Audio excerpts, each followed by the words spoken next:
Muy buenas noches a todos. Le damos la bienvenida a una nueva sesión de estas sesiones de oftalmólogos jóvenes de la Sociedad Peruana de Oftalmología.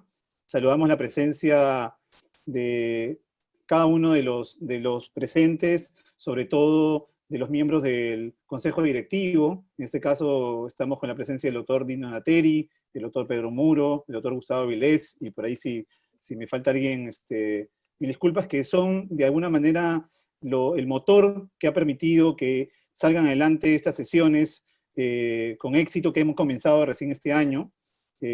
Así que mi total agradecimiento con esa predisposición de innovar y darnos de alguna manera a los jóvenes y a los no tan jóvenes esta oportunidad, ¿no? Y como estábamos conversando con la previa, un poco rescatar los nuevos talentos que están viniendo de formarse en el mundo y también aquí locales, y darlos a conocer porque son los que van a llevar adelante nuestra sociedad, nuestra oftalmología como tal, y nos van a dejar bien representados, yo sé, en cualquier momento en que se presente.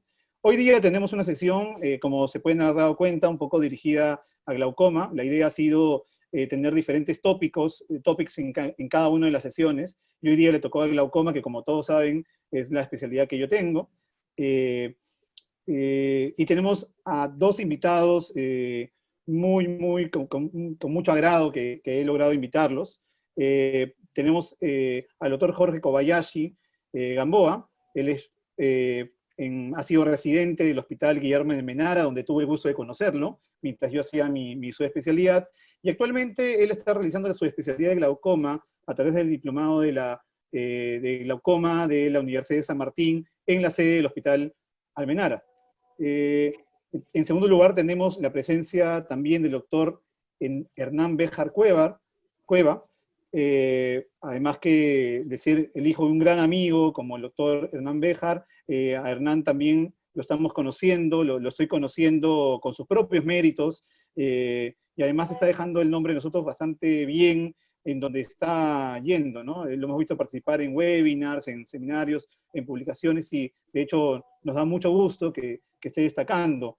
Él ha hecho el diplomado de glaucoma internacional con el doctor Sampaolesi, ha hecho la residencia de oftalmología en el Hospital Elías Santana de Santo Domingo, y actualmente está haciendo el fellowship de glaucoma en el Hospital Elías Santana de Santo Domingo, ¿no? Y por último, estaré yo cerrando esta sesión con una charla que a mí me gusta mucho y que espero que también sea del agrado y de todos ustedes. Voy a presentar entonces la primera ponencia a cargo del doctor Jorge Kobayashi. Él va a hablar de cirugía de catarata en el paciente con glaucoma, un tema bastante importante y que seguramente va a dar para mucha discusión. Adelante, Jorge, por favor, comparte tu pantalla. Te dejamos el micro para ti. Gracias, Santiago. Buenas noches con todos. Entonces acá vamos a presentar las diapositivas. ¿Ahí están viendo? Sí, Jorge, ya estamos viendo tu pantalla. Bien, ¿no? Ya, entonces otra vez, buenas noches con todos. Gracias, Santiago, por la invitación. Gracias a la Sociedad Peruana de Oftalmología por la oportunidad de poder, bueno, presentarme ante ustedes y poder exponer un tema que me pareció que era relevante, sobre todo por el capítulo que dirige Santiago, que es el tema de oftalmólogos jóvenes, ¿no? Yo de joven ciertamente tenía mucho interés en lo que eran las cirugías de catarata, y por eso me pareció interesante poder compartir algunos conocimientos extras sobre la cirugía de catarata ahora que lo veo desde la óptica de glaucoma.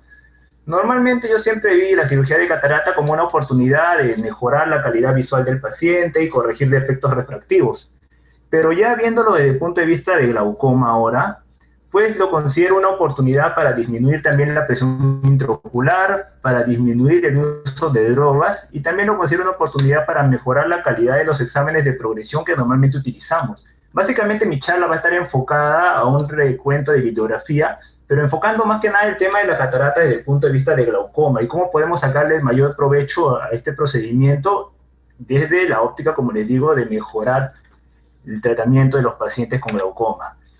Ya es bien sabido que la focoemulsificación en pacientes con glaucoma de ángulo abierto pues tiene un efecto no muy significativo. En los metaanálisis que han habido, en promedio hay una reducción de un 10 a 15%, ya sea a seguimientos de 1, 2 o 3 años, así como también hay una reducción en el uso de gotas de más o menos 0.57 a 0.16.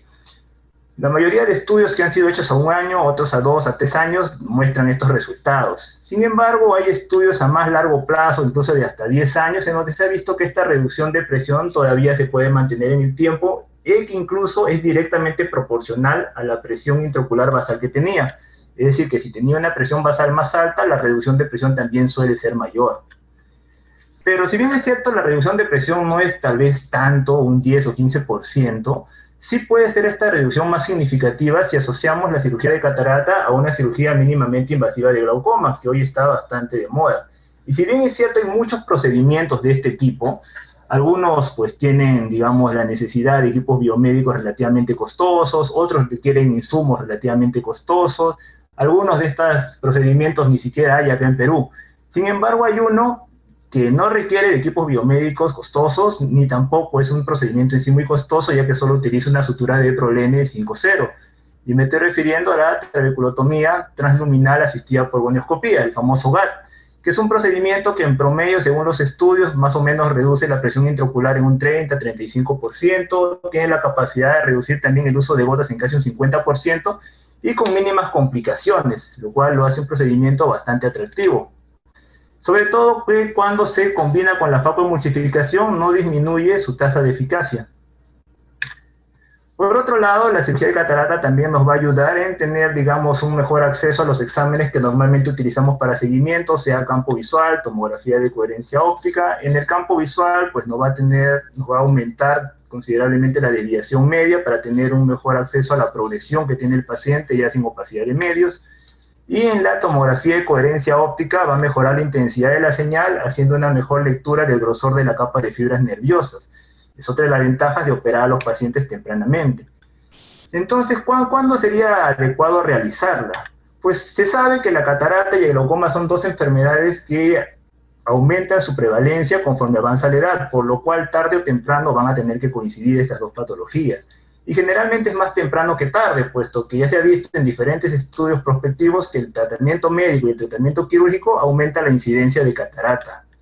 Además, que la cirugía de catarata en los pacientes con glaucoma de por sí se conoce que tiene una serie de complicaciones, por lo que agregar a las complicaciones propias de glaucoma en la catarata un núcleo muy denso para operar, pues de repente no sería lo más prudente y sería más recomendable operarlo cuando la catarata no es tan densa y se puede manejar más fácilmente. Además que también, si en caso se espera demasiado tiempo para operar la catarata y el paciente requiriera una trabeculectomía previa, también es bien conocido por diferentes estudios que la tasa de falla de una trabeculectomía luego de una cirugía de catarata es considerablemente alta, hasta un 61% según algunos reportes de casos.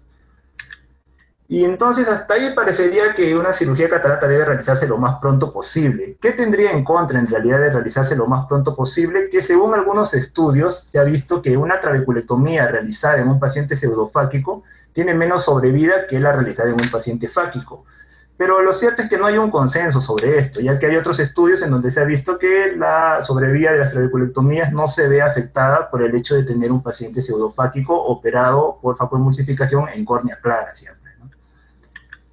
Ahora, eso es con lo que respecta a glaucomas de ángulo abierto, ¿no? En donde la recomendación sería ciertamente no diferir la catarata mucho tiempo.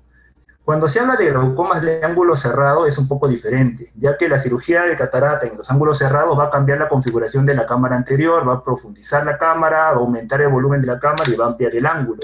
Esto va a producir una disminución considerable de la presión intraocular, que en promedio, según la mayoría de estudios, es de un 30%, además de reducir el uso de medicinas en casi un 50% también, lo cual sí es significativo solo extrayendo la catarata. Incluso cuando se ha comparado la cirugía de facoemulsificación contra una trabeculectomía en un paciente con ángulo cerrado, se ha visto que a los 2 años la disminución de presión es la misma. Y cuando se ha comparado la facoemulsificación con una cirugía combinada de facotrabe en un paciente médicamente controlado, siempre hablando de glaucomas de ángulo cerrado, la reducción de presión es de 1 milímetro de mercurio a favor de la facotrabe, o sea, no es tan significativa. 1 milímetro de mercurio se puede compensar, digamos, con uso de gotas. y nos ahorramos todas las complicaciones que nos puede traer una cirugía de trabeculectomía.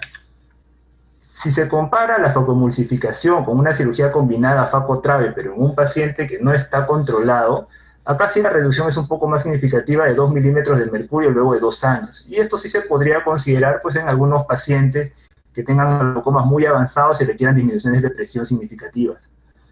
Pero la trabeculectomía es bien sabido que tiene múltiples complicaciones y de repente un procedimiento que podría ser más sencillo y con menos complicaciones y más rápido de realizar y con un efecto hipotensor similar al de la trabeculectomía en los pacientes con glaucoma de ángulo cerrado es la goniocinectiolisis.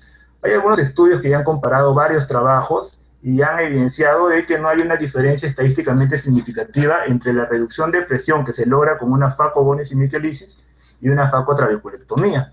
Pero obviamente la facogoniocinectiolisis tiene mucho menos complicaciones que la facotrabe, por lo que sería preferible hacerla esta. Si bien es cierto, no hay consenso en realidad cuándo se debe hacer, ya que algunos dicen que el hecho de que tenga sinequias más de 6 meses o 1 año podría hacer que este procedimiento no funcione. Pero hacer un procedimiento bastante simple de realizar, la recomendación en realidad de la mayoría es que igual se haga. Ahora, hay que tener algunas consideraciones especiales, ya que no todo es tan fácil como que se operan y baja la presión en todos los casos. Lo cierto es que hay estudios en donde se ha visto que operar a un paciente de catarata que tiene su glaucoma médicamente controlado se puede, digamos, descontrolar hasta en un 40% casi y requerir medicación adicional e incluso cirugía posterior a una cirugía de catarata. Que hay picos de presiones intraoculares más altas que en los pacientes normales, picos que pueden llegar hasta más de 30 milímetros de mercurio, superar 6 milímetros de mercurio el basal, y esto puede ocurrir en más o menos 20 a 25% de los casos. Que estos picos, si bien es cierto, pueden ser controlados por cirugías combinadas de facotrabeculectomía, lo cierto es que la facotrabeculectomía no produce una disminución de presión tan significativa como sí lo hace la trabeculectomía con mitomicina sola. Efecto similar ocurre en los pacientes a quienes se les combina implante de drenaje tipo Berber con una facoemulsificación. La potencia hipotensora del Berber combinado con la faco tiende a disminuir casi 2 milímetros de mercurio comparado a usar la Berber sola. Esto sí es diferente en la esclerectomía profunda no penetrante. Este procedimiento sí no ve alterado su perfil hipotensor cuando se le combina a una cirugía de facoemulsificación. Por todo esto anteriormente dicho, algunos autores pues han hecho algunas recomendaciones para, digamos, asociar algún procedimiento propio de glaucoma a la hora de realizar la extracción de cristalino. Si lo que se busca son presiones que bordeen los 12 milímetros de mercurio, es decir, glaucomas avanzados, lo que recomienda, por ejemplo, acá Manyul, es que a la cirugía de catarata se le asocie una trabeculectomía o puede ser un dispositivo de drenaje también dependiendo del caso. Si se quiere buscar presiones, digamos, en promedio de 15, a la cirugía de catarata asociarle un mix, que de repente para nuestro medio, el GAT, por lo económica que es y no necesitar mayores equipos biomédicos, pues sería el procedimiento de elección, a mi parecer. Y los que requieren presiones de que bordeen 18, 19 milímetros, pues una extracción de catarata sola podría ser la mejor opción. Otros autores ya más adelante han puesto otras variables en la mesa, como la severidad del glaucoma, la estabilidad del glaucoma y el número de medicamentos que usan, para tenerlos también como parámetros para decidir qué procedimiento agregar a la facoemulsificación a la hora de realizar la extracción de cristalino. Por ende, se podría concluir que para decidir qué procedimiento se puede asociar a la cirugía de catarata y aprovechar la ocasión de la extracción de cristalino para reducir considerablemente la presión y el número de gotas, es que hay que tener en cuenta el daño que tiene el paciente, la progresión que está ocurriendo y también las presiones objetivos que se desean alcanzar. Cuando se tenga un glaucoma inicial que requiere presiones objetivo promedio de 18 y que esté controlado, no haya progresión, con un máximo de 1 gota, una droga en todo caso, pues la cirugía de facoemulsificación sería lo más recomendable. Si estuviera controlado con 2 drogas o más, acá sí, o en caso no estuviera controlado, una cirugía combinada de un facomix, como podría ser el GAT en nuestro caso, otra vez lo digo por lo económico que puede resultar hacer este procedimiento, sería la elección para que nos ayude básicamente en la reducción de gotas. Si el glaucoma es moderado, que requiere presiones de promedio 15, 16, y está controlado sin gotas, por ejemplo con SLT nada más está controlado, pues una faco sola también sería lo más viable. Si estuviera controlado con una droga o más, o no estuviera controlado, igual, una cirugía de faco asociada a una cirugía angular sería lo más recomendable en estos pacientes. Y si el daño ya es avanzado, que requiere presiones de en promedio de 12 milímetros de mercurio y está controlado, acá sí la cirugía recomendada es la fagomulsificación asociada a una cirugía incisional tipo trabeculectomía, esclerectomía profunda no penetrante o dispositivo de drenaje, ya según las preferencias del cirujano o las condiciones del ojo. Y si el glaucoma fuera avanzado y no estuviera controlado, acá primero hay que controlar el glaucoma. Lo controlamos mediante la trabeculectomía sola, que ya mencioné antes que tiene más poder hipotensor que hacerla combinada, por una esclerectomía profunda no penetrante o dispositivo de drenaje, de preferencia aislados, para diferir la cirugía de catarata por lo menos 1 año o de preferencia 2 años. Como la mayoría en el capítulo de repente son médicos jóvenes, en realidad han escuchado mucho del GAT que les he mencionado y está presente en casi todas las cirugías. Entonces quise traerles para que vean en qué consiste este procedimiento que tal vez para algunos no es tan conocido. Hubiera querido grabar ciertamente un video más actual, pero por la situación del COVID, en el Almenar ahorita, nuestros 3 microscopios quirúrgicos que están asociados al video, no los tenemos a disposición. Así que quería agradecer al doctor Avilés que me facilitó uno de los videos que él tenía para poder explicarles la técnica. Entonces lo que necesitamos básicamente es una aguja de 25 gauge para poder hacer una pequeña incisión a nivel de la malla trabecular, como pueden ver acá. Estoy realizando una pequeña incisión. Se puede bajar el borde del labio inferior para evidenciar que estamos en el canal de Schlemm. Puede haber un poco de reflujo de sangre, que es normal porque el ojo suele estar hipotenso. Podemos disipar un poco la sangre y aumentar la presión del ojo usando viscoelásticos.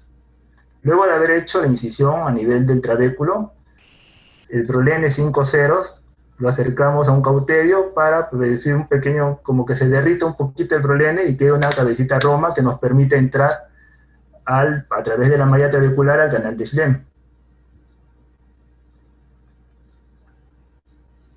Ahora sí procedemos a la parte que es ya la introducción. Utilizamos una pinza de 23 gauge, que pueden ser las pinzas de retina, con lo cual vamos a ir introduciendo el Prolene 5-0 a través de la incisión que se creó en la malla trabecular.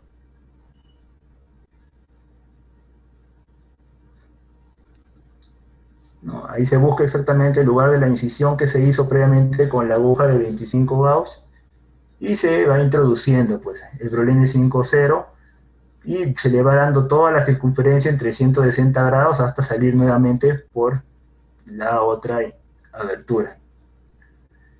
Si en caso hubiera problemas de visualización, que a veces suele pasar por la hipotonía, que hay reflujo de sangre, pues se coloca más viscoelástico para poder formar más cámara y ayudarnos a que la sangre no nos obstruya la visibilidad. Ahí con ayuda, el doctor está usando el gonioscopio de un gonioprisma de Admet, que no requiere tildar la cabeza, es un punto a favor de este tipo de gonioprisma. Y se continúa nuevamente procediendo a empujar el Prolene 5-0 hasta lograr los 360 grados. Y bueno, una vez que pasan los 360 grados, ya lo que tienen que hacer simplemente es coger los 2 extremos del Prolene y proceder a hacer una disrupción de toda la malla trabecular en donde ha estado.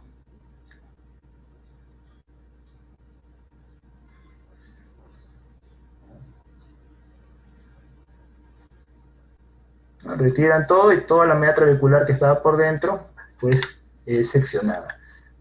Es, como se dan cuenta, un procedimiento bastante, relativamente no tan complicado en realidad como otros procedimientos, no se asocian muchas complicaciones. Y entonces, como conclusiones, ¿qué les podría mencionar sobre esto? Que la cirugía de catarata, si bien es cierto, mejora la agudeza visual y sensibilidad al contraste y corrige defectos refractivos, los cuales van a reflejarse en una mejor calidad de vida del paciente, podríamos aprovechar la ocasión también para asociarlos, como les mencionaba, a un tipo de mix, ya que estos tienen un alto perfil de seguridad y en caso del GAT es de un muy bajo costo y está al alcance de todos, ya que esto de acá va a mejorar el control de la presión intraocular, lo cual nos va a llevar a una disminución del riesgo de progresión y va a disminuir el uso de drogas para el glaucoma. Y esto de acá es un punto bien importante, ya que es bien sabido que a mayor número de drogas que un paciente utilice, la enfermedad de la superficie ocular es mayor y por ende la calidad de vida de los pacientes disminuye. Además que a mayor número de medicamentos y mayor frecuencia de instilación, la compliance y adherencia al tratamiento también es menor. Y a menor adherencia y menor compliance del tratamiento, pues la progresión de la enfermedad también es más rápida. Entonces no es un tema menor el hecho de disminuir el uso de gotas, es en realidad bastante significativo. Además que el usar menos droga va a significar también un menor gasto para el sistema de salud, ya sea de salud, SIS o incluso los gastos de bolsillo que el paciente puede hacer para comprar las drogas que utiliza. Entonces, yo siempre pienso que en la medida de lo posible, si se puede asociar a la cirugía de catarata uno de estos procedimientos, pues sería lo ideal para aprovechar la situación. Eso era todo lo que les quería traer, Santiago. Gracias por la atención.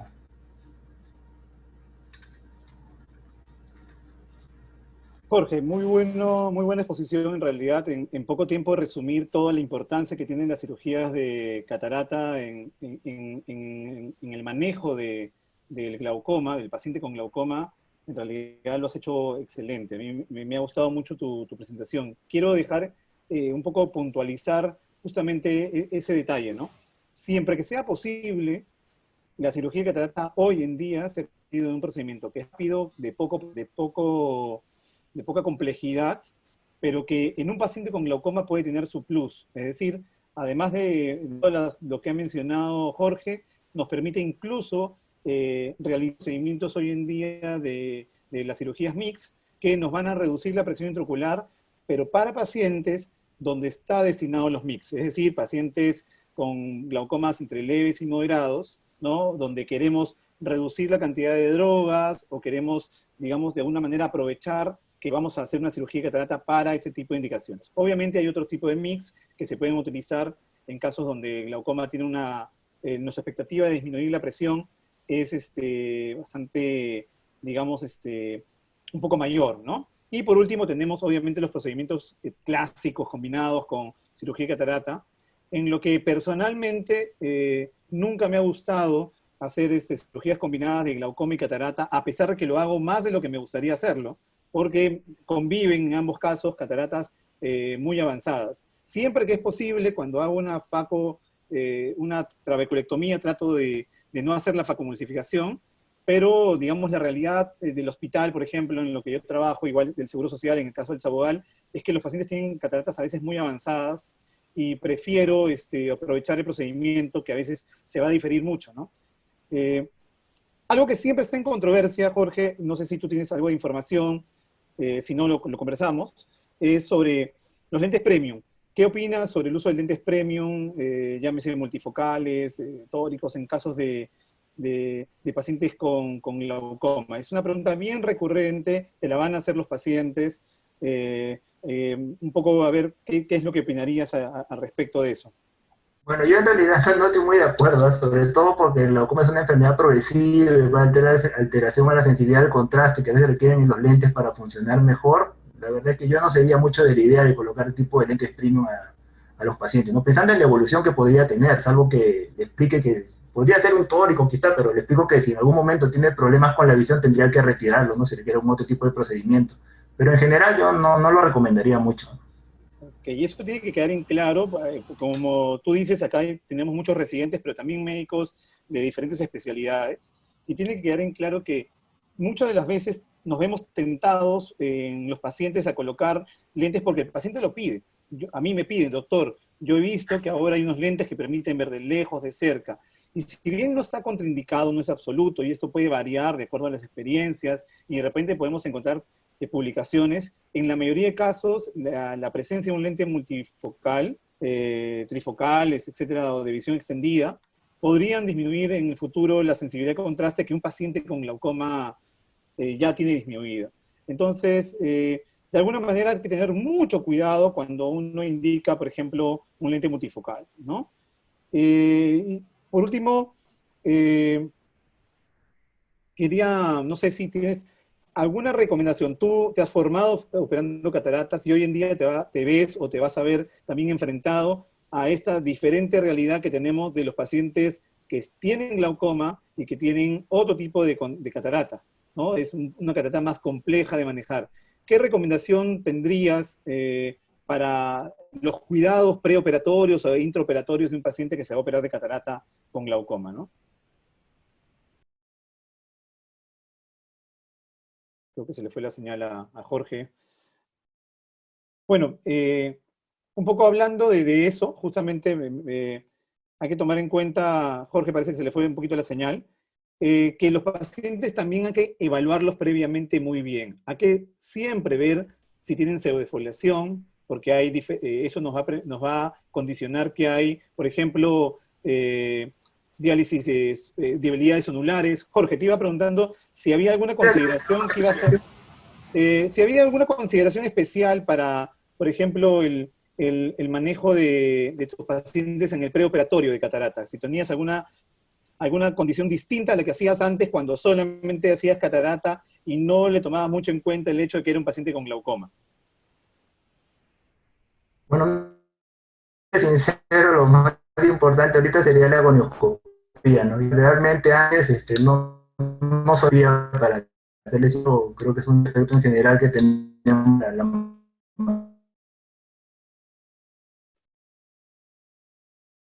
Efectivamente, ¿no? Lo que dice Jorge es que, en resumido, él analiza la gonioscopía como medio de saber si está operando, obviamente, un glaucoma de ángulo abierto o un glaucoma de ángulo cerrado, porque los glaucomas de ángulo cerrado con catarata nos traen muchos problemas. Entonces, si bien la catarata es indispensable para el glaucoma de ángulo cerrado, para mí, ahí no hay punto de discusión. Yo casi siempre saco cristalino cuando es un ángulo cerrado, salvo que se trate de un glaucoma agudo o algo una presión demasiado alta, pero para mí la extracción de cristalino es fundamental para el glaucoma ángulo cerrado, para el manejo del glaucoma ángulo cerrado quirúrgico, pero si tenemos un paciente con cámaras estrechas, con ángulos cerrados, tenemos que tomar consideraciones previas para poder entrar a una cirugía mucho más segura. Ponerle algún diurético previo, utilizar un viscoelástico más pesado, tener diferentes manejos de las incisiones que sean más tunelizadas, o incluso, como se presentó alguna vez en algunos pósters, poder hacer una descompresión vítrea para poder ampliar la cámara anterior en el caso de que se trate de una catarata muy densa, ¿no? Jorge, te felicito por tu charla, en realidad una revisión bastante buena, me gusta la revisión, digamos, académica que has hecho y lo has vuelto algo muy simple de explicar, espero que haya sido de atención y nada, vamos a ir avanzando, pero si quedan preguntas al final de las charlas también las podemos ir revisando. Gracias, Jorge. Ahora quiero presentar, ya puedes compartir tu pantalla, Hernán, al doctor Hernán Béjar, Cueva. Él nos va a hablar el día de hoy de un caso clínico que lo ha titulado ¿Quién se está bebiendo el agua? Trae mucha expectativa, yo también, él me comentó un poquito del caso, aunque no lo conozco todo el caso, así que la verdad es que estoy ansioso de escucharlo y bienvenido a nuestra sesión de jóvenes. Hernán, el micro es tuyo y la presentación queda a tu cargo. Muchas gracias, doctor Encinas. Muchas gracias por su presentación y por su invitación. Un saludo muy afectuoso a toda la Sociedad Peruana de Oftalmología. Para mí es un placer estar frente a todos ustedes en el lugar donde mi abuelo formó parte y actualmente mi papá forma parte de la sociedad.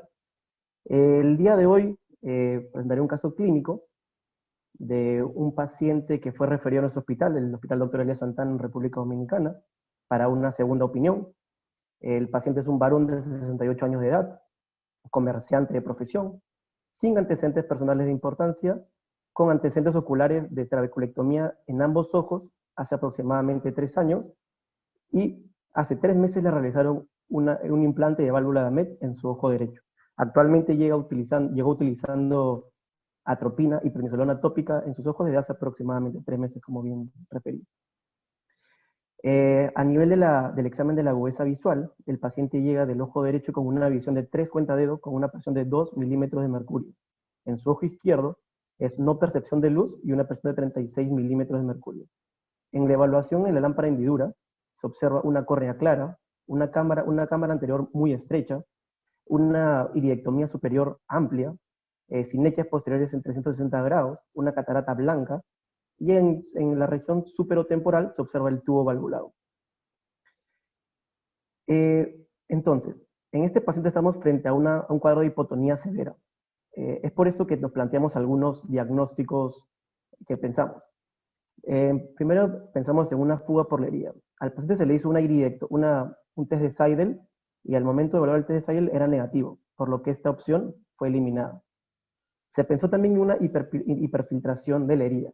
Es importante saber que las trabeculectomías pueden cursar con esto en el tiempo agudo de la cirugía. También puede suceder esto en los implantes de válvulas no, los implantes no valvulados. Este no era el caso del paciente, por lo que también se eliminó el caso. En cuanto al desprendimiento coroideo, al no poder observar el fondo de ojo, no se puede eliminar esta opción, sabiendo que esta opción puede ser la principal causa de la hipotonía o puede ser consecuencia de otra etiología. En cuanto a la ciclodiálisis, se realizó la gonioscopía y al tener la cámara tan estrecha, no se pudo observar las estructuras.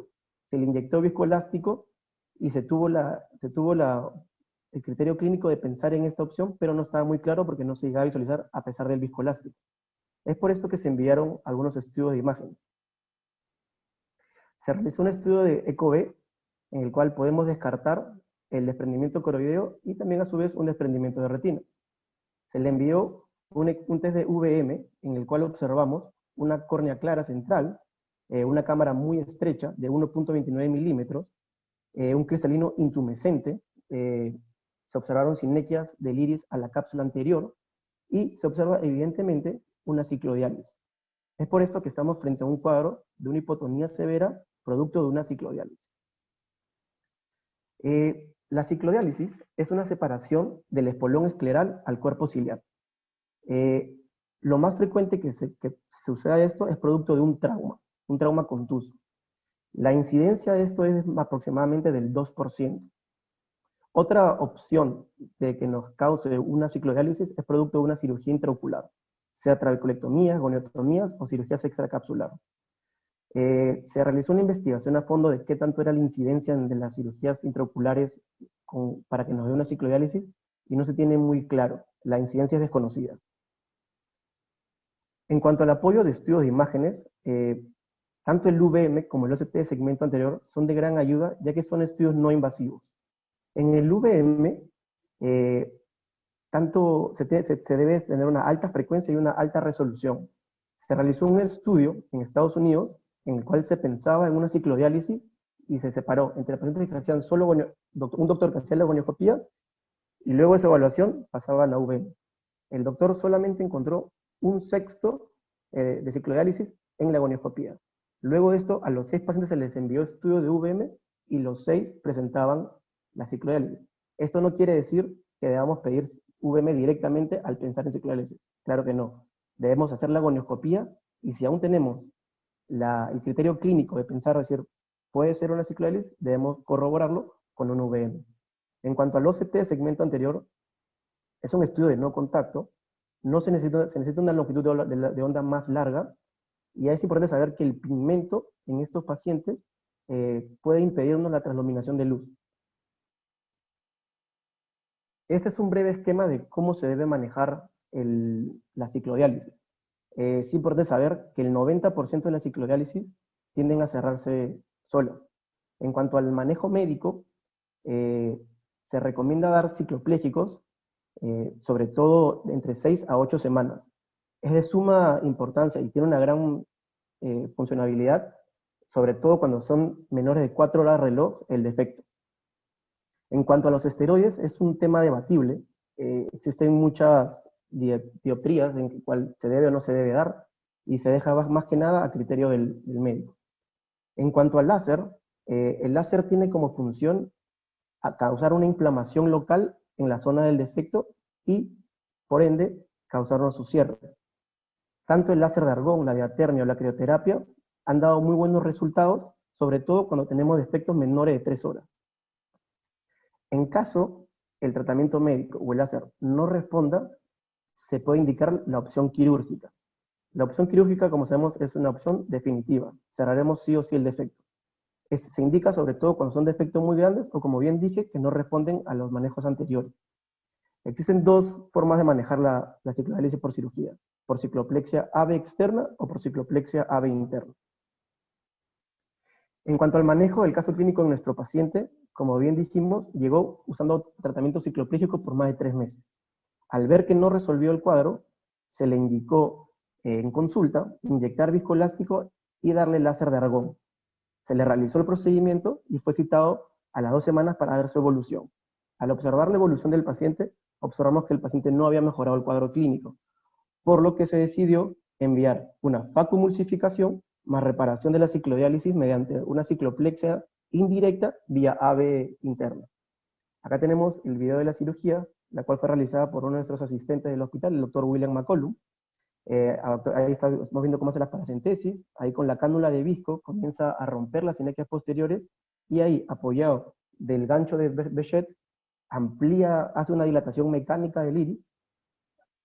En el momento que tiene ya una pupila del tamaño adecuado para hacer la capsulorrexis, empieza la facomulsificación del cristalino. Ahí vemos cómo están los últimos restos corticales. Luego de eso el doctor pasa a colocar el lente intraocular en bolsa, sin ninguna alteración, y ahí vemos que está marcando a 3 milímetros del limbo, va a ser un bolsillo, se llama el bolsillo de Hoffman. Este bolsillo de Hoffman se utiliza en estos casos para evitar abrir la conjuntiva, y nos va a servir luego para esconder el nudo de la cirugía, que luego vamos a ver adelante. Luego ahí vemos una aguja de 26 gauge, la cual pasará por la esclera, debajo del iris, y saldrá por la pupila. Luego, por una paracentesis contralateral, tendrá una guía, la cual nos ayudará a sacar la aguja, y ahí colocaremos dentro el Prolene 10-0 de doble armado. Una vez que el Prolene 10-0 de doble armado ingresa a la aguja, como estamos viendo, debemos retroceder lentamente para que el hilo salga por nuestro primer bolsillo. Ahí vemos cómo regresa, y tenemos un extremo ya en el bolsillo. Luego ingresamos nuevamente de la misma manera del otro extremo de la ciclodiálisis, e igual, agarramos la guía, nos ayuda a salir por la paracentesis, ingresamos el otro extremo del Prolene, y regresamos hacia el bolsillo de Hoffman, como estamos viendo ahora. Una vez que regresa, usamos una pinza para encontrar las suturas que se encuentran dentro del bolsillo. Entonces ahí vemos cómo el doctor encuentra un extremo de la sutura, luego va nuevamente al bolsillo a buscar el otro extremo de la sutura, ahí la encontró, y luego pasará a realizar el nudo. Ahí vemos cómo es el nudo, hace un contranudo, y luego esconderá el nudo debajo del bolsillo de Hoffman. Luego pasa a aspirar el viscoelástico que se encuentra en cámara anterior, colocará antibiótico intracameral, y finalmente procederá a hidratar las incisiones corneales. Ahora vemos una foto del paciente al día siguiente de la cirugía. En la imagen vemos una córnea clara, tenía un Van Herrick de 3, el lente intraocular en bolsa, un vítreo claro. Se realizó el estudio del polo posterior y presentaba un nervio en 0.8. Actualmente ese paciente tiene un glaucoma avanzado con una visión tubular. Al lado derecho vemos el UVM de control, en el cual ya no vemos el defecto, por ende nos indica que el defecto fue suturado o corregido. Al año de la consulta, el paciente tiene una visión de 20-50 sin corrección, y con refracción de menos 0.50 llega al 20-70 con una presión de 13 milímetros de mercurio. Como conclusiones, en cámaras estrechas, en las cuales no podemos evaluar la anatomía del ángulo camerular, se puede utilizar, o es vital, ingresar viscoelástico para reformar la cámara y observar bien qué es lo que está sucediendo. Los estudios de imágenes son de gran apoyo, pero previo a la gonioscopía. No debemos perder la gonioscopía como primer paso. Y finalmente hay que seguir el esquema de tratamiento, ya que, como bien dije, el 90% de la ciclodiálisis tienden a cerrar solas. Y eso fue todo. Muchas gracias.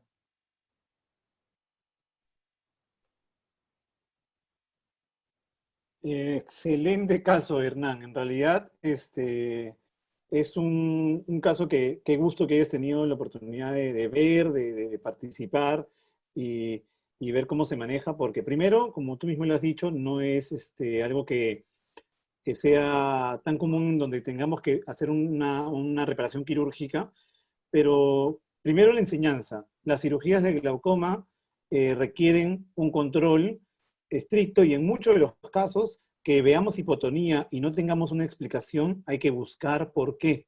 Existe un esquema donde había que buscar si lo que teníamos era un Seidel, es decir, donde la herida, la conjuntiva esté filtrando, donde podemos ver si hay una hiperfiltración, lo dijiste muy bien, casos donde hay, por ejemplo, una ampolla MU que está filtrando y que la vemos que se está yendo hacia los lados de la conjuntiva, casos donde, o un dispositivo no valvulado donde el nudo que hicimos no estaba, el Vicryl que usamos para anudar el tubo de no valvulado estaba suelto y por tanto empezó a haber una filtración. Y muchos de los casos, como tú dices, primero la clínica manda y luego hay que ir a apoyarnos en exámenes como la VM. Luego, saber que hay una serie de pasos, no desesperarnos, porque lo puntualizaste muy bien, la mayoría de veces eso se puede resolver con medicación. Los ciclopléjicos son muy importantes en el manejo.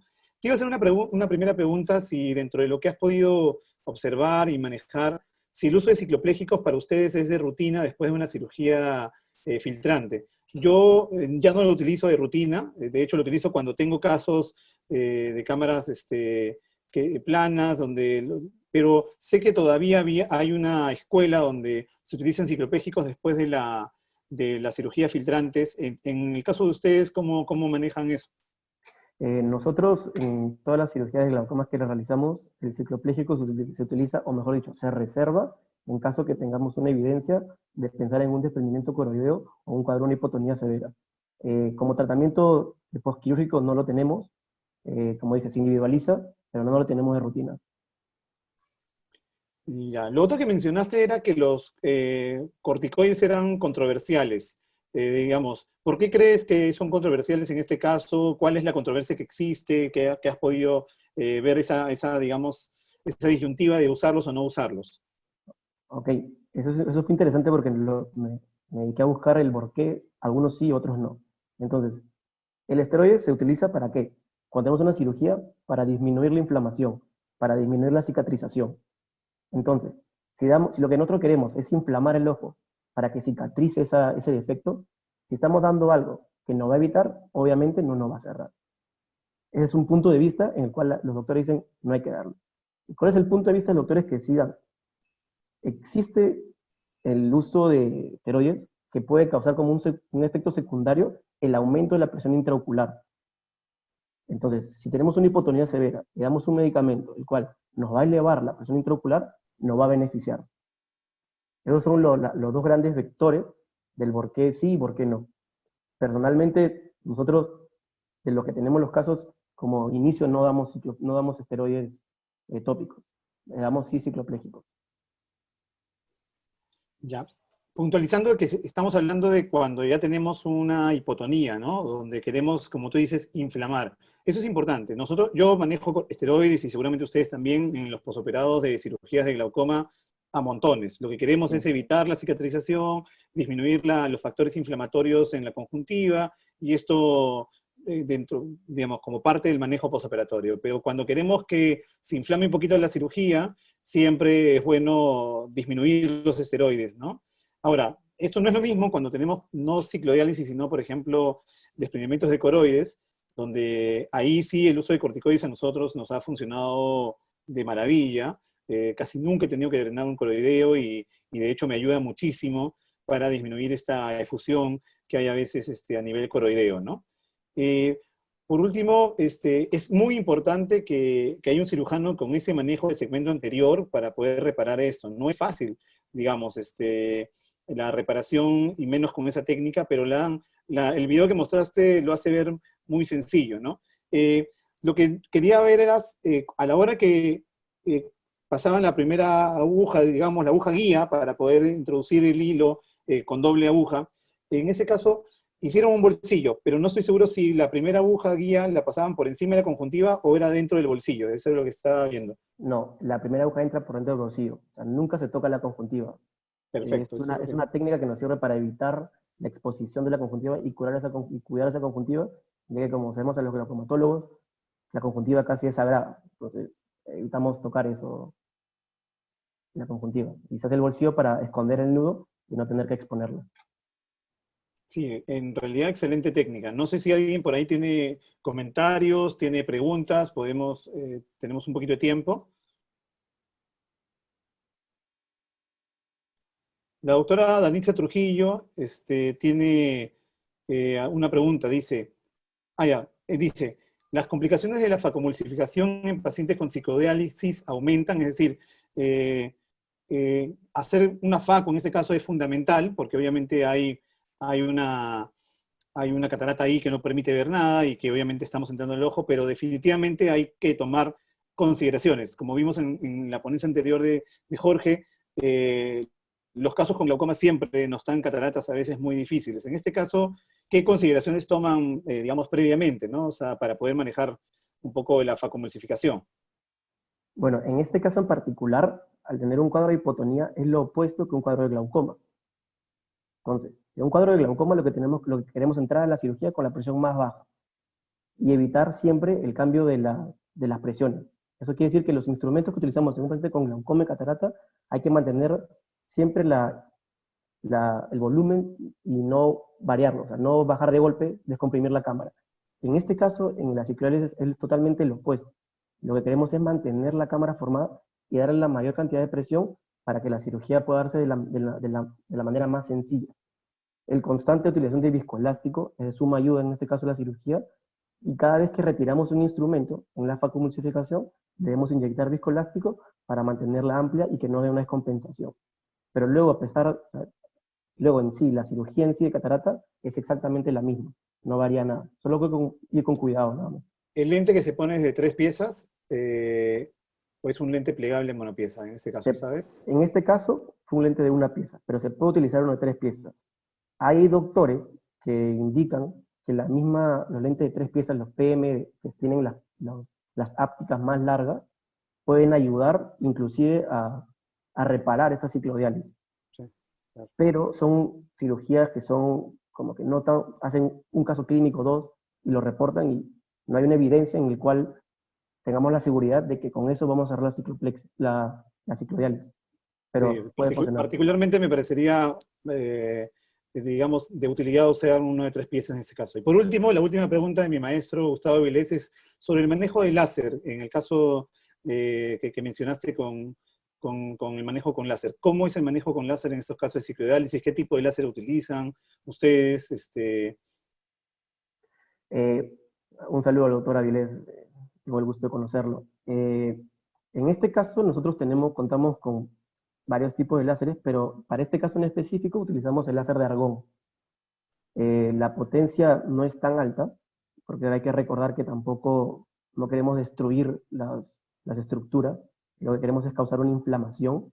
Se debe, como bien dije, poner viscoelástico en cámara anterior, saber más o menos por gonioscopía dónde está el defecto y darle a ese defecto para evitar la circulación. Dependiendo del número de horas, se debe dar a ese nivel. Tampoco no queremos darle a todo el iris porque no nos va a causar ningún efecto. Perfecto, Hernán. Felicitaciones nuevamente, un caso que nos ha permitido aprender mucho. Bienvenido a la Sociedad Peruana de Oftalmología y a este grupo de jóvenes, y esperamos verte muy pronto, no solamente en esta sesión de jóvenes, sino también en las sesiones de glaucoma que tenemos, que organizamos también todos los meses. Así que gracias, Hernán, nuevamente por aceptar la invitación y te esperamos muy pronto. Muchas gracias, un saludo a todos y siempre estoy a la orden para lo que necesiten. Bueno, y por último, voy a hablar yo. Tengo que confesar que yo no estaba inicialmente en los planes para la exposición, pero tuvimos algunas complicaciones con el tema de que era un día feriado, se usaba como un partido, hay una serie de congresos que se están desarrollando, que son de mucho interés. Pero como aquí estamos siempre, digamos, para sacar adelante las sesiones, voy a presentar esta charla que, como les digo, a mí me encanta, es mi charla favorita, así que quiero siempre compartirlas con ustedes, y es la que yo he titulado Nada es lo que parece en OCT para glaucoma. Y en este caso, un poquito poniéndole la cuota de sensacionalismo, donde lo que nadie nunca te ha dicho acerca del OCT. Todos sabemos que el glaucoma es una enfermedad multifactorial, donde hay pérdida progresiva de células ganglionares de la retina y los axones, hay cambios en la cabeza del nervio óptico asociado a la pérdida de campo visual, y se ha convertido en la primera causa de ceguera irreversible en el mundo.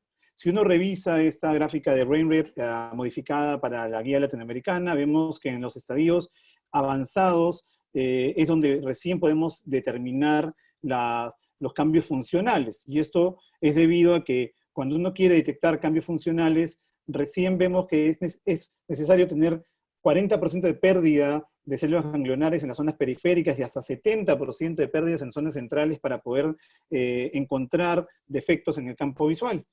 Y es por eso que cuando hablamos de detección temprana, lo que queremos es que la tecnología nos vaya ayudando a cada vez estar más cercano a esta zona donde está la supuesta enfermedad indetectable, ¿no? Y ahí es donde cobra de mucha importancia en los exámenes estructurales. Sabemos que clásicamente teníamos al GDX, al HRT y bueno, y el OCT, pero siendo sinceros, si bien todos ellos todavía son usados, la tecnología que más ha ido avanzando y donde se ha hecho el mayor desarrollo tecnológico es la tecnología de la tomografía de coherencia óptica. Esta clásicamente utilizaba el sistema basado en interferometría de Michelson, que es para nuestros residentes y para los que queremos entender un poco más sencillo esto, es lo equivalente a lo que serían las ondas de sonido de una ultrasonografía. Se utilizaba una fuente de luz que al rebotar con los tejidos era leído por un fotodetector, y el tiempo que demoraba en regresar la luz se hacía con una reconstrucción en base a una escala de colores, y por eso era llamada la tomografía de dominio de tiempo. En el tiempo esto se volvió obsoleto, era lenta, podía hacer mediciones de dos dimensiones, mejor mediciones de 2 dimensiones, y se empezó a desarrollar una técnica en la cual ya no tuviera que moverse el espejo de referencia, y y se utilizó un espectrómetro para poder determinar la longitud de onda de la luz que reflejaban los tejidos, y esto gracias a una ecuación que era transformada de Fourier. Esto se permitió conocer lo que se llama hoy día la tomografía con dominio espectral, ¿no? Y en la actualidad se utiliza también parte de esta tecnología para desarrollar lo que se llama la tomografía de subsource, el OCT de subsource, que lo que ha modificado es que utiliza una fuente de luz muy alta, el doble de longitud de onda, por eso es que puede penetrar tejidos mucho más densos, como cataratas densas o opacidades vítreas, y permite hacer una doble fotodetección, con lo que reduces tiempo y amplía la calidad de imagen, ¿no? Entonces, tenemos en comparación que la fuente de luz es de 1050 nanómetros y la velocidad con la que se hace ese análisis es de 100 iScan por segundo, a diferencia de los clásicos Spectral Domain como de 25 o a 50 iScans por segundo, ¿no? Con lo que permitimos una amplitud de imagen mayor, hasta 12 milímetros, una profundidad mayor y una calidad de imagen que permite incluso, como ven, ver el comportamiento del vitrio, ¿no? Y de estructuras con mayor nitidez que lo que veíamos con la tomografía de dominio espectral. Para el glaucoma, la tomografía nos permite evaluar la cabeza del nervio óptico, el grosor de la capa de fibras nerviosas retinales, la capa de células ganglionares y actualmente lo que se conoce como la angio-OCT. En lo que es la cabeza del nervio óptico, sabemos que la tomografía de dominio de tiempo tenía muchas dificultades y había que marcarlo prácticamente, manualmente. Y hoy en día se permite una mejor marcación automática en base a unos puntos, y esto permite mediciones de volúmenes, de áreas, que son muy importantes para determinar,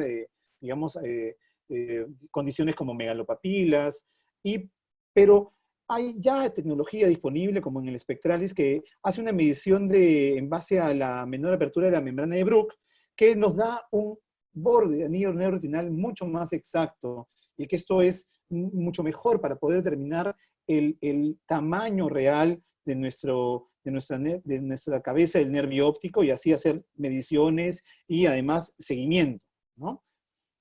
En lo que respecta al análisis del grosor de fibras nerviosas, es un anillo peripapilar, que clásicamente comenzaba en la zona temporal, daba la vuelta en 360 grados y terminaba en la zona temporal, aunque hoy en día hay que decir que esto ha cambiado un poco y ya ahora hay plataformas que comienzan por la zona nasal, pero siempre dando la vuelta en 360 grados. Este anillo de 360 se abre como si fuera un libro y nos va a dar una gráfica que siempre va a tener una doble joroba, porque corresponden al área de grosor de las fibras que están debajo de la zona inferior y en la zona superior, que son las áreas donde normalmente encontramos un grosor mayor de fibras nerviosas. Y eso nos va a dar esta gráfica de la doble joroba, digamos, pero que siempre empiece en un punto y termine en el mismo punto, porque en realidad corresponde a un análisis circular. Y esta gráfica es muy importante y es algo que deben recordar porque la mayoría de veces no la miramos, y yo no la miraba hasta que no empecé a hacer la revisión que estoy presentando el día de hoy. Y bueno, la base de la tomografía de coherencia óptica es hacer un análisis en base a una distribución de normalidad. Y es la probabilidad de que mi análisis esté, digamos, por debajo de los valores de normalidad en una base de datos que puede ser más pequeña, más grande, y que está dividida de acuerdo a la raza y a la etnia. Y es por eso que muchas veces las conclusiones que tenemos que sacar de las pruebas son conclusiones estadísticas y no diagnósticas, porque a veces queremos que la prueba nos diga si un paciente tiene o no glaucoma, y lo que nosotros tenemos que hacer es aprender a interpretar estos resultados. Cuando encontramos esta base de normalidad en base a los colores del semáforo, vamos a ver que los que salen en rojo son aquellos que tienen menos del 1% de probabilidad de ser normales, menos del 5% de ser normales en el caso de los amarillos, y menos del 95% cuando encontramos en verdes, o prácticamente todos son normales, ¿no? Y cuando encontramos un color blanco, siempre va a estar por encima de la normalidad. Y cuando se muestran valores en plomo, significa que no existe una base con qué compararla, como por ejemplo menores de 18 años, o aquellos con nervios muy grandes, donde no se puede hacer una evaluación porque no existe una base de datos disponible. Todas las plataformas van a tener gráficas de impresión que parecen distintas y que nos van a dar alguna ventaja sobre otra, pero todas tienen la misma información. Mapas de grosor, mapas de desviación, los mapas lineales que les dije de las fibras nerviosas y de la cabeza del nervio óptico, gráficos de análisis, sectores, cuadrantes y grados en los casos de fibras nerviosas, y por ahí algunas fotografías que nos van a ayudar también como parte del examen. Si vemos el mapa de grosor, lo que vamos a encontrar es lo que ya conocemos, es decir, es una base de datos colorimétrica, ¿no? Donde acá podemos ver que hay una diferencia, por ejemplo, entre el Sirius y el Octopus, perdón, el Sirius y el Topcon, ¿no? Ese es el Tritón. Y los colores calientes, para resumirlo, son los que vamos a encontrar donde hay mayor grosor. Y si sabemos que el mayor grosor es en la zona inferior y en la zona superior, aquí es donde debemos buscar siempre nuestros grosores, ¿no? Y si hay un defecto en una zona donde normalmente deberíamos encontrar un color cálido, tenemos que suponer que había una pérdida. Siempre buscando que esto respete la forma como deben ir las fibras nerviosas retinales. Siempre al costado de un mapa de grosor vamos a encontrar un mapa de desviación, que es muy importante. Este mapa de desviación, que parece una fotografía, digamos, en blanco y negro, en realidad es una imagen infrarroja, donde lo que vamos a encontrar siempre es una zona que puede estar pintada de amarillo o de color rosado en base a una probabilidad nuevamente de efecto. Entonces, y es importante porque algunos estudios desde hace ya muchos años demostraron de que en los mapas de desviación se podrían mostrar defectos que no eran advertidos cuando se hacía el análisis de sectores o el análisis, digamos, de cuadrantes en las fibras nerviosas, y que esto mostraba a veces defectos más tempranamente de lo que podían mostrar los análisis de sectores y lo que nosotros miramos, los colores de la prueba, para llamarlo de alguna forma, ¿no? Entonces hoy vamos también a aprender que no solamente en todo lo que vamos a ver, los colores mandan. Hay que a veces tener en cuenta que hay siempre información escondida que debemos interpretar, pero de manera correcta. Miren cómo en este caso los mapas de desviación parten desde la papila, porque muchas veces vamos a encontrar, así como estas manchitas, a veces un poco más organizadas, pero que no parten de la papila y que son defectos que pueden aparecer por flotantes o por otras razones que no tienen que ver con defectos glaucomatosos. Por último, como les dije, también vamos a encontrar los gráficos lineales, en el caso del cirrus, la cabeza del nervio óptico, y el grosor de fibras nerviosas retinales, que en el caso del cirrus comienza en la zona temporal, luego en el caso del tritón comienza en la zona nasal. Y siempre los análisis por cuadrantes, por sectores, y en el caso del TOPCon está los análisis por grados, donde nos va a mostrar nuevamente la escala de distribución de normalidad en base a colores, y siempre un valor que responde al grosor del área, y que son importantes porque al final estos valores son los que se van a poner en las gráficas cuando hagamos los análisis de progresión en el GPA o otras plataformas que vamos a encontrar cómo vamos siempre a ver estos valores como parte de nuestro seguimiento, ¿no? Por último, siempre las tablas de comparativas, que son donde a veces encontramos valores y no los queremos mirar, pero acá vamos a encontrar los grosores promedio, la asimetría, que en glaucoma es muy importante, y valores como el área de disco, que nos permiten saber si un paciente tiene una megalopapila, un nervio grande, que para efectos de esa posición cobra real importancia. Por otro lado, también sabemos que hoy en día la tomografía de coherencia óptica nos permite evaluar la mácula para el estudio de glaucoma. Y esto está basado en que las células ganglionares están en mayor densidad en la mácula. Entonces tenemos el 50% de las células ganglionares en el área macular en una multicapa, que por ello es que puede haber defectos, pero que no aparezcan necesariamente en los estudios de campo visual. Recordemos los estudios de Hook, que ya nos demostró que la zona de mayor vulnerabilidad para glaucoma es la zona temporal inferior y la zona inferior de la mácula. Y fíjense, este patrón que dibuja con las líneas rojas, el doctor Hook, que responde pues a la forma como se distribuyen las fibras nerviosas retinales en la zona inferior, y que acá respeta el RAFE medio, pero que hace esta forma como en cuña, porque va a ser el patrón que más frecuentemente vamos a encontrar cuando analicemos nuestros defectos de fibras nerviosas retinales y maculares. Esto fue aprovechado inicialmente por Heidenberg en lo que era el estudio de asimetría. Ellos hacían un área de 20 grados y mostraban digamos, el grosor no de las células ganglionares, sino de todo el grosor de fibras nerviosas. Y lo que hacían era comparar los grosores con el ojo contralateral y con los hemicampos.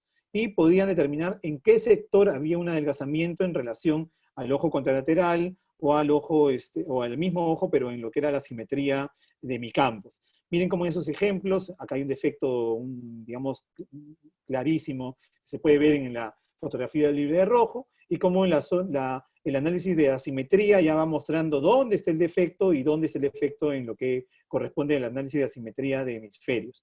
Incluso en casos donde, nuevamente, el análisis de cuadrante y de sectores no mostraba los defectos, aquí claramente en la fotografía del libre de rojo se podía ver cómo había un defecto de fibras y cómo el equipo con el análisis de asimetría ya lo advertía. Y otros ejemplos donde también un glaucoma contralateral, donde aparentemente en el ojo hay un ojo que no tiene defectos en la tomografía, el análisis de asimetría podía ya detectar ciertos defectos en las zonas inferiores que podrían darnos indicios de un glaucoma inicial. Y como en este caso, por ejemplo, también, donde había un campo visual normal, un análisis normal, y en el ojo contralateral había un glaucoma, como ya el análisis de asimetría mostraba el defecto inferior. Entonces, y miren, justo en esta gráfica de doble ojiva, si uno la ve con mayor detenimiento, hay una caída en la zona temporal inferior de la curva. Entonces, a veces no miramos esta gráfica y no miramos la zona macular y nos vamos a perder de diagnósticos tempranos. En lo que respecta ya al análisis de células ganglionares, tenemos que decir que esto puede causar confusión. Para los residentes y para aquellos que utilizan esto, tienen que saber que inicialmente los primeros que lanzaron esta idea fueron los de OptoView, y ellos lo lanzaron con el complejo de células ganglionares, o el estudio de complejo de células ganglionares. Utilizaban las 3 capas internas. Y ustedes me dirán, pero ¿por qué no analizaban solo las células ganglionares si es lo que se adelgaza con glaucoma? Y utilizan 3 capas. Porque, bueno, la tecnología del momento, incluso en la actualidad, no permite segmentar esta capa de manera tan precisa. y por lo tanto vamos a tener dificultades a la hora de encontrar, pues obviamente, una real segmentación. Por ello utilizaban las 3 capas internas, la capa de fibras nerviosas, las células ganglionares y la plexiforme interna. Posteriormente, cuando Sirius saca su plataforma, utiliza ya no la capa la capa de células ganglionares, donde están los axones de las células ganglionares, perdón, sino solamente la capa de células ganglionares con la plexiforme interna, a lo que le llamó el análisis de células ganglionares. Y es ahí donde está la diferencia. En la actualidad, Spectralis ya ha logrado, con la tecnología que tiene, segmentar en parte la capa de células ganglionares y permite un análisis de solo esa capa, pero la mayoría de plataformas que vamos a tener no permiten esta segmentación y van a variar en lo que es complejo de células ganglionares con lo que se llama análisis de células ganglionares, aunque nos dan la misma información. Y en el medio siempre está Topcon, que utiliza las 2 alternativas.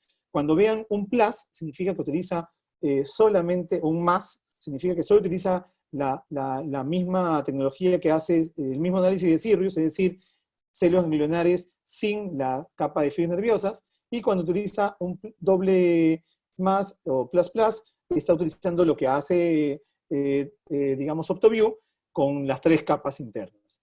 Y, como les dije, Spectralis, que ya segmenta células ganglionares y utiliza la misma rejilla de grosores para poder compararla con el mismo sistema de asimetrías. Siempre vamos a tener un análisis de grosores, un mapa de grosor basado en el mismo sistema de colorimétrico, obviamente con valores distintos, donde uno puede advertir cómo se pierde con esta forma característica en la mayoría de veces. Eso no significa que no pueda haber defectos superiores, pero como les dije, acá hay un defecto inferior en forma de cuña que sigue el patrón más conocido descrito por Hooke. En el mapa de desviación, y también hace un análisis en sectores, que está dividido de una forma que a mí no me gusta, porque obviamente las capas no van en forma sectorial, pero lo permite hacer comparaciones de asimetría y dar esos valores en el caso del Sirius, ¿no? En el caso del Topcon con el SwepSource, el Tritón, por ejemplo, tenemos este análisis de campo amplio. Como le dije inicialmente, permite una medición de 12 milímetros por 9, con lo que se puede analizar cabeza de nervio óptico y mácula al mismo tiempo. Entonces, para glaucoma es genial, porque yo puedo analizar fibras peripapilares y células ganglionares al mismo tiempo. Y en una sola gráfica de impresión me va a dar información de nervio óptico, de fibras nerviosas peripapilares, con valores, y además me va a dar información de las células ganglionares, tanto de las capas solamente con un plus o con el plus plus, como le dije, en las 2 opciones que se tienen, y me va a dar en la gráfica de color, de grosor, y me va a dar esta gráfica de desviación, que fíjense cómo sigue el patrón. Si ustedes no tienen una plataforma que haga un wide field, no importa, ustedes pueden superponer las imágenes y pueden darse cuenta cómo sigue el patrón típico de las fibras nerviosas, porque no van a pretender que aparezca un defecto superior en las células ganglionares y un defecto inferior en las fibras nerviosas, donde tiene que haber una correlación de estas 2 evaluaciones. Pero hoy en día ya existe el wide field para darnos este defecto.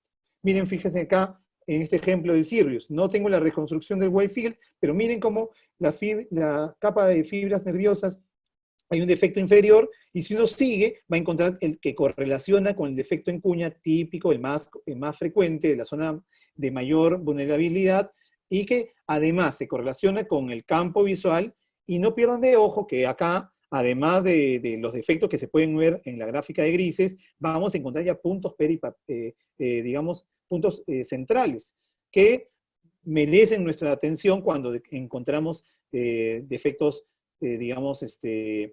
de células ganglionares. Como en este ejemplo, que vemos un notch inferior del ojo izquierdo y encontramos un defecto paracentral superior y que corresponden a este defecto inferior de las células ganglionares totalmente, ¿no? Y cómo hago la superposición, en este caso no es un wide field, pero miren cómo correlaciona muy bien en esta capa de fibras nerviosas. Y esto obviamente va a tener la correlación con los campos centrales, en el caso de un 24, pero que también ha llevado a que hoy en día cobre mucha relevancia el análisis del área central con lo que es la perimetría blanco-blanco de 10 grados. ¿no? Y como aquí, por ejemplo, nuevamente Hook nos muestra esta zona de mayor vulnerabilidad, como les dije, y lo asocia muy bien a lo que son los campos visuales superiores, en los puntos superiores del campo visual 24, y hablando de 10 grados. Y esto ha permitido que Hook haga lo contrario a lo que hacemos siempre. Es decir, nosotros hacemos una correlación del campo visual con la tomografía, pero Hook lo que hace en ese reporte es adivinar, digamos, con la superposición de los puntos que analiza un campo visual de 24 y un campo visual de 10, y lo superpone en el área estudiada para hacer un reporte de una probabilidad de dónde yo encontraría mis defectos del campo visual. Entonces, a través de una tomografía, hoy en día yo puedo buscar la correlación con los puntos que debería de encontrar en mi campo visual 24 y de 10 grados, como vamos a ver en el reporte de Hook de algunas plataformas que ya la tienen disponible. Lo cual es obviamente producto de una investigación de muchos años, pero que logran encontrar este reporte que es mucha utilidad. Entonces vamos a encontrar en este análisis de Whitefield, además de las fotografías y el análisis, vamos a encontrar el reporte de Hook con la superposición 24 y 10 grados para poder hacer una correlación con nuestro campo visual. Pero ahí viene. Todo parece perfecto para la tomografía y hoy en día está en boga el Web Search y tenemos todo lo bueno, pero lo que nadie nos dijo es que hay muchos casos donde vamos a encontrar defectos en nuestras tomografías que no están realmente presentes. Aquí, por ejemplo, vemos que Kim encontró en un estudio en 2011 que habían 26.2% de falsos positivos en la evaluación de fibras nerviosas y 30.8% de falsos positivos en los mapas de desviación. Como vemos en este ejemplo, hay un buen brillo de las fibras nerviosas, no encontramos ningún defecto en la fotografía libre de rojo, pero aquí hay un defecto que aparece en la zona inferior del mapa de desviación. Lo que nadie nos dijo tampoco era que en lo que era el análisis de células ganglionares o complejo de células ganglionares, había 40.4% de falsos positivos en ojos sanos sin glaucoma.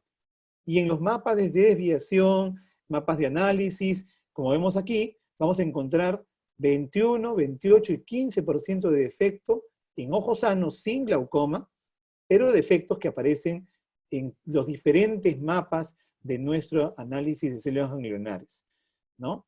Muchos de estos defectos asociados a pacientes con miopía sin glaucoma. Fíjense en este ejemplo como acá hay un defecto de fibras nerviosas y un defecto de células ganglionares que le corresponde a un defecto en la fotografía libre de rojo, pero en este otro ejemplo de costado no hay ningún defecto en la fotografía libre de rojo, pero se muestra un defecto en el mapa de desviación. Y como el doctor Encinas me dijo que esta era la forma más frecuente, yo lo voy a diagnosticar de glaucoma cuando realmente este paciente no tiene glaucoma. Y es por ello que yo tengo pacientes que recibo con sospecha de glaucoma, muy jóvenes, y me traen esa tomografía y veo defecto en el mapa de desviación, disminución en el color, en el análisis de cuadrantes y sectores, veo que todos sus valores están en rojo, miren cómo aparecen defectos en las células ganglionares, yo digo, este paciente tiene glaucoma. Pero ese es un paciente que tiene 19 años, desde los 15 años lo sigo, y no tiene nunca presión ocular elevada, y en realidad no tiene glaucoma. Pero muchos dirían que por qué tiene este defecto en la tomografía de coherencia óptica. O esta otra paciente, que miren en la fotografía cómo se ve el brillo de las fibras nerviosas conservado, pero que muestran defectos en el mapa de desviación, y tengo defectos en el análisis de cuadrantes y sectores, incluso en rojo. Y miren cómo el grosor promedio está disminuido. Nuevamente, encuentro defectos, pero este paciente no tiene glaucoma. Una paciente joven, miope, con presiones normales que he seguido por mucho tiempo sin ningún tipo de cambios. Y es que existen 3 tipos de artefactos que nos van a inducir y nos van a llevar a que ocurren estos defectos que yo he encontrado en mis pacientes en algunas ocasiones. Un defecto por errores de medición del grosor total de la capa de fibras nerviosas, Otro que me parece el más importante, y es el mensaje que quiero que se lleven hoy, que hay errores en la interpretación de la distribución espacial de este paquete de fibras nerviosas, y errores en la interpretación del nervio óptico y la excavación. Casi siempre están asociados a pacientes jóvenes o pacientes que tienen intensidades bajas de la señal, sea por longitud axial grande o por opacidades de medios, errores en la segmentación, patologías oculares asociadas que aumentan el grosor falsamente de las fibras, diferencias en la distribución de las fibras nerviosas, la ciclotorsión y la atrofia peripapilar. Miren cómo la diferencia, la baja de la señal puede contribuir a que aparezcan defectos o artefactos, y se ha descrito que por cada unidad de disminución de la señal o porcentaje de, digamos, de calidad, va a disminuir 2 micras de grosor promedio, lo que puede darnos defectos o una sensación de progresión que no existe realmente, ¿no? Otro es cuando tenemos, por ejemplo, interfaces vítreas muy prominentes, y si no nos fijamos en la gráfica donde está muy descrito que está, obviamente, la segmentación totalmente errada, vamos a mirar solamente el mapa de cuadrantes y sectores y pensar que ese paciente no tiene ninguna patología, cuando realmente hay una interfase que nos está provocando un defecto. O por ejemplo este caso, donde hay una membrana epimacular muy cercana a la papila, y donde vamos a ver que hay un grosor aumentado de las fibras nerviosas, pero en realidad lo que existe puede ser un glaucoma escondido a la membrana. Tengamos cuidado cuando tenemos pacientes con glaucoma con membranas epimaculares muy cercanas a la papila. O este claro ejemplo, donde hay una tracción vítreo-retinal, y donde cuando se suelta la tracción, parece que hubiera habido una progresión en el grosor y hubiéramos tenido una disminución brusca del grosor, y decimos que ese paciente está progresando, pero en realidad lo que ha hecho es soltarse una tracción vítreo-retinal, que no hemos advertido si no miramos el mapa o los histogramas que vienen adjuntos a nuestros pacientes, ¿no? Quizás lo más importante está en esta diapositiva, y es la influencia de la longitud axial de los pacientes en la distribución de las fibras nerviosas. Y eso lo vimos cuando mostraba los primeros casos que me habían tocado. Fíjense cómo en esta publicación de Kahn del 2010, él mostraba que a medida que aumentaba la longitud axial de los pacientes, la distribución de las fibras cambiaba y ya no respetaba este mismo patrón que tienen todas las plataformas como normalidad. Y cómo no va a coincidir la distribución de las fibras, porque en muchos de los casos la subida de la doble jiba, en este caso superior e inferior, iba no coincidir con la subida que va a tener los pacientes. Y esto aumenta a medida que tenemos miopías de más de 6 dioptrías. Y esto tiene que ver con el ángulo de convergencia de las fibras. Miren cómo un paciente miope no muy alto tiene un ángulo que es promedio, en este caso, bastante normal, pero cuando se aumenta la longitud entre la papila y la fovea, esto hace que las fibras se junten, entonces el ángulo disminuye, y por lo tanto están más juntos, el ángulo va a ser menor, y esto va a generar que cuando el equipo haga el análisis peripapilar, crea que va a faltar fibras en un sector donde habitualmente debería encontrar, y por lo tanto voy a encontrar defectos que están en el mapa de desviación o incluso en mi análisis, y voy a pensar que este paciente tiene glaucoma cuando no lo tiene. Lo contrario ocurre cuando el ángulo es muy, digamos, abierto, cuando esto es asociado a pacientes que tienen distancias entre la fovea y el disco muy cortos. Miren este caso de un paciente muy joven, menor de edad, donde hicimos el análisis y miren cómo las fibras están muy abiertas y cómo hay defectos en el mapa de desviación de ambos ojos, y cómo en el mapa de sectores se va a encontrar un defecto, y miren cómo, pero cuando vemos la retinografía, claramente no tiene ningún defecto. Pero si nos fijamos en este mapa de grosor, miren cómo la gráfica de la doble joroba no coincide, y por lo tanto vamos a tener una distribución distinta por la diferencia en la convergencia o en la apertura del ángulo de las fibras. También puede ocurrir esto cuando tenemos ciclotorsión de las fibras, sea inforotemporales o supranasales. ¿no? Miren, en este caso, cuando la fobia disco tiene una, digamos, una distribución muy paralela, habitual, no hay ningún defecto, pero cuando todo este paquete de fibras rota, todas las fibras van a rotar, es común encontrar defectos superiores, típicos de muchos pacientes que ustedes van a ver, y nos vamos a dar cuenta de ello cuando miremos nuevamente esta gráfica de distribución y nuestra subida de la primera zona superior, o temporal superior, no coincida con la subida habitual de la normalidad, ¿no?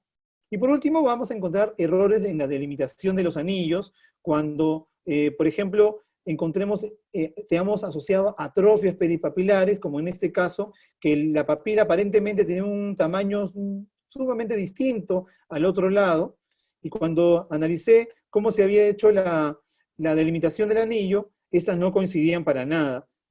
Por último, actualmente contamos con la tecnología de angiografía OCT, gracias a que esto permite, a la velocidad, permite hacer dos mediciones simultáneas para encontrar si dentro de un vaso sanguíneo hay diferencias a causa del movimiento. Si yo puedo detectar movimiento, puedo esto interpretarlo como flujo cuando caigo en un vaso sanguíneo. Entonces, hay dos señales que van a mostrarse diferentes cuando cayeron en el mismo punto consecutivamente. Y esto me va a permitir reconstruirlo en lo que hoy se conoce como la geografía OCT, que ha cobrado mucha importancia, básicamente estudiando la densidad de los vasos peripapilares y la densidad de los vasos, digamos, de la mácula, donde vemos que en ojos normales la densidad está conservada, y en ojos con glaucoma esta densidad, es decir, los espacios negros son mayores porque hay menor densidad de vasos, ¿no? Y esto va a ser posible de interpretarlo, miren en la diferencia de densidad de vasos, y acá en un paciente con glaucoma cómo se disminuye la densidad vascular en la geografía OCT, que hoy en día la mayoría de plataformas están también teniendo. Y esto también permite pues, análisis de grosores y una correlación, y que en muchos de los casos permite un diagnóstico precoz, también utilizarlo como progresión y hacer una mejor correlación clínica estructural, funcional, ¿no? Miren cómo en este caso se demostró en algunos pacientes la capacidad que tenía la angiografía OCT para la detección temprana, cuando no era posible detectarlo por fibras nerviosas o por análisis de células ganglionares, o como, por ejemplo, se mostraba una progresión más temprana cuando analizábamos la angiografía OCT versus pacientes que no mostraban una progresión muy marcada en lo que eran células ganglionares y fibras nerviosas retinales. Pero ojo, nuevamente, lo que nadie nos dijo era que en este caso todavía la angiografía OCT aparece muy alterada cuando hay presencia de flotantes vítreos.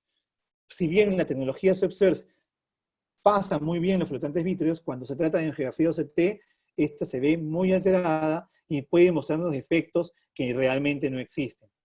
Y lo otro que también se ha demostrado, y lo que nadie nos dijo, es que existe una influencia marcada de la presión vascular en el análisis. Es decir, si yo hago un análisis con la presión muy elevada, como en este ejemplo de un paciente que tenía 50 de presión, cuando se libera de la presión ocular, yo voy a creer que mi paciente tiene otras mediciones, pero en realidad no tiene ese defecto tan marcado en la actualidad. Entonces, tenemos que tener cuidado cuando hacemos angiografía OCT en pacientes con presiones muy elevadas. Espero que esta revisión haya sido de su agrado y que permita tener, digamos, una mejor interpretación de sus tomografías, y los dejo para cualquier pregunta que aparecen en el panel. No estoy acostumbrado a no ser el moderador, a ser el moderador y el preguntador. Hay preguntas sobre... hay una pregunta del doctor Muro sobre la charla anterior, en lo caso que era ciclodiálisis, dice, ¿podría tener aplicación en la técnica de reparación en los casos donde se está causando con una tisis bulbi, ¿no? Asociado obviamente a una ciclodiálisis? Sabe que es una pregunta un poco forzada, pero se podría utilizar. No sé si Hernán está ahí presente, que podría darnos algún alcance.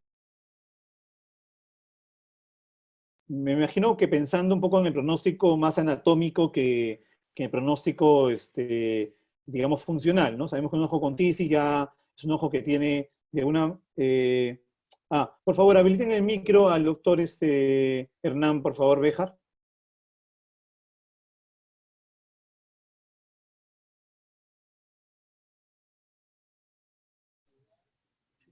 ¿Me escuchan? Sí, te escuchamos, Hernán. O sea, pensando un poco en el pronóstico más anatómico, ¿no? Desde el punto de vista anatómico, yo quiero que un ojo no se vaya a tisis. De alguna manera, yo creo de repente que en esos casos no se puede salvar, ya no estamos pensando en visión del paciente, como en tu caso, pero de repente podría ser de utilidad en los pacientes con tisis que están asociados a ciclodiálisis. De hecho, me imagino que se ha practicado en esos casos también, ¿no? Muchas veces. Eso iba a decir, pensando en más que nada en la anatomía, en la reconstrucción del globo ocular, en darle volumen, yo creo que se podría dar. Pensando en funcionabilidad o algo así, obviamente no. Que si sepa que funciona o no, yo personalmente en el hospital nunca lo hemos hecho. Pero me imagino que tiene sentido lo que dice. Se podría utilizar. Sí, yo creo que obviamente viendo el caso, ¿no? En los casos donde está asociado pues una ciclodiálisis, podría estar de una manera, ser una de las opciones siempre y cuando no sea muy avanzado el cuadro. Quizás en una pretisis, ¿no? Como se llama, cuando todavía no vemos los cambios característicos de la tisis bulbi, se podría asociar para ganar volumen, ¿no? Sí, yo en esos casos de tisis bulbi, pensando en una ciclodiálisis, no lo repondría, o sea, no haría una cirugía, sino más que nada llenaría la cavidad vítrea de gas o silicón, algo que presione el ojo y le dé volumen. No tanto haría una cirugía de reparación de ciclodiálisis. Sí, perfecto. Bueno, nada, ya por la hora que tenemos, ha sido un día de muchas emociones con el empate de Perú. Como les digo, un día complicado además por lo que se venía. Le agradezco muchísimo a, a Jorge Kobayashi, a Hernán Béjar. Le agradezco al equipo de oftalmólogos jóvenes que trabajamos en cada una de las sesiones para llevarles adelante a ustedes.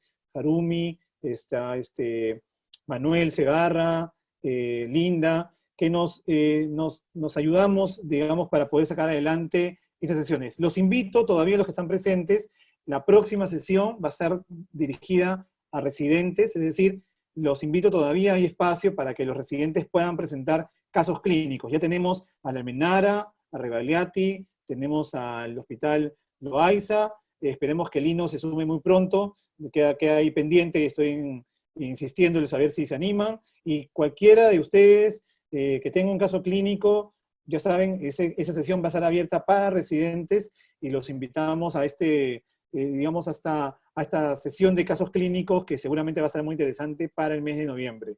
Un abrazo, nuevamente mi agradecimiento a la Sociedad Peruana de Oftalmología y agradecerles a todos ustedes por sus brillantes presentaciones y la asistencia, como siempre, a las charlas de la sociedad. Gracias, Jorge, y gracias, Hernán. Gracias, Santiago, Muy a buenas todos. charlas. Buenas noches. Nos vemos a todos. Muy buenas noches a todos.